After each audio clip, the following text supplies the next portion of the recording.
If you are a Batman fan, I ask that you sit with me and let's think, and allow yourself to relax, to feel calm on the inside.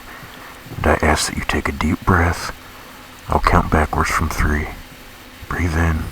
3, 2, slowly let the breath out. 1. Okay.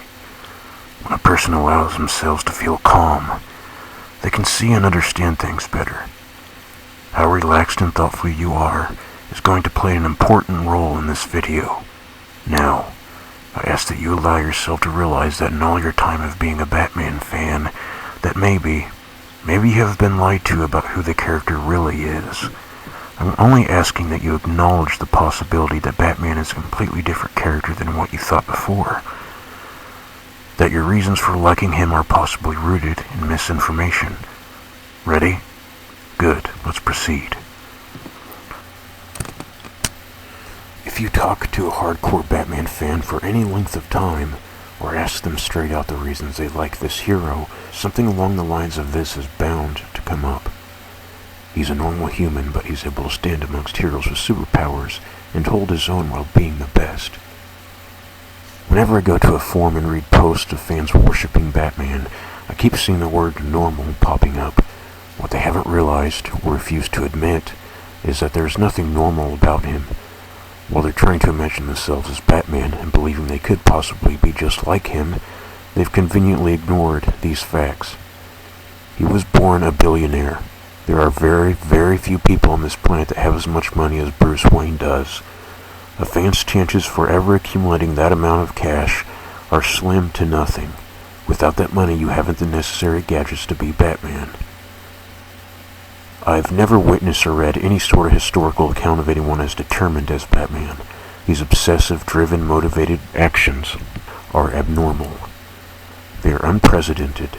Could any fan out there say with any sort of honesty that they could have just as much drive about anything as he does? I somehow seriously doubt it. Batman could so switch to Marvel and join the X-Men, because he's definitely some sort of mutant. He apparently has this gene that allows him to possess both peak human strength and agility. Having peak human strength and agility is physically impossible, but he does it because he's a goddamn Batman, with superpowers. Indomitable will, intimidation, master acrobat, peak human conditioning, peak human strength, peak human reflexes, peak human speed, peak human endurance, peak human agility, peak human durability, weapons master, master of stealth, genius level intellect, polymath. He has studied biology, technology, mathematics, physics, mythology, geography, and history, gained degrees in criminal science, forensics, computer science. He's a master detective, a multilingual. He can speak Spanish, French, Latin, German, Japanese, English, Russian, Cantonese, Mandarin, and possibly more depending on what DC feels like making up at the time. Strategist, escapologist, aviation, tracking. In other words, bullshit. There's nothing normal about Batman. To dismiss other superheroes on the grounds that they are too powerful or too unbelievable while embracing Batman is nothing short of hypocritical and stupid. On a superhero forum, I have a close friend that said something to me one time that I think is one of the greatest criticisms about the modern treatment of Batman. If you constantly have him upstaging other more powerful heroes, then Batman has nothing to strive for. It's Batman who is supposed to be at the disadvantage around these guys.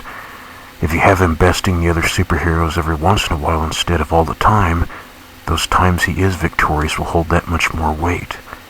Instead, you get this tired idea that Batman is trained to physically impossible perfection, so is so much cooler than the others. Listen to me. If Batman is meant to represent us, the normal people, which he never really has for reasons I've already explained, we need to truly be able to identify with him. Have the times he does outclass the other heroes be rare, and in doing so, those occurrences will be more believable. Those occurrences will be as much our victory as normal humans as it would be Batman's. I want you to think about that. Maybe if you're able to understand where I'm coming from, you'll also be able to understand why it's so tragic that Batman isn't handled like that by writers. Most writers are going to shy away from that for lack of bravery. To write Batman as being truly human would be to go against what the majority has masturbated over for so long. In this case, in this certain situation, I'm going to go ahead and call the majority stupid. If anything I've said so far has made you think twice, even in the slightest, it likely means you're intelligent and to an extent open-minded. I invite those intelligent and open-minded people to give some other heroes a serious try. Try them out.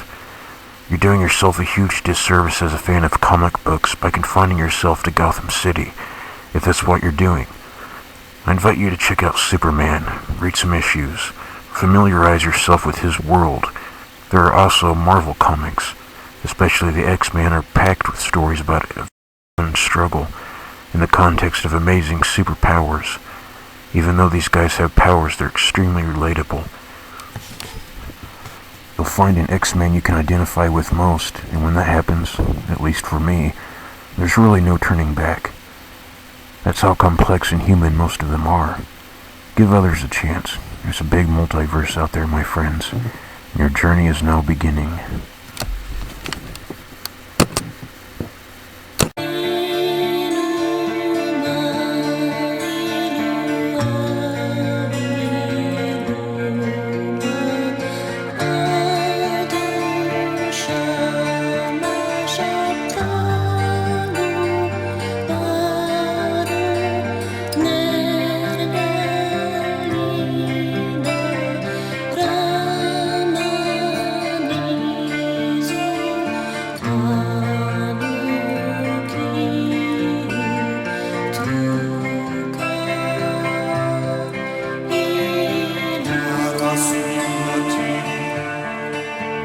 My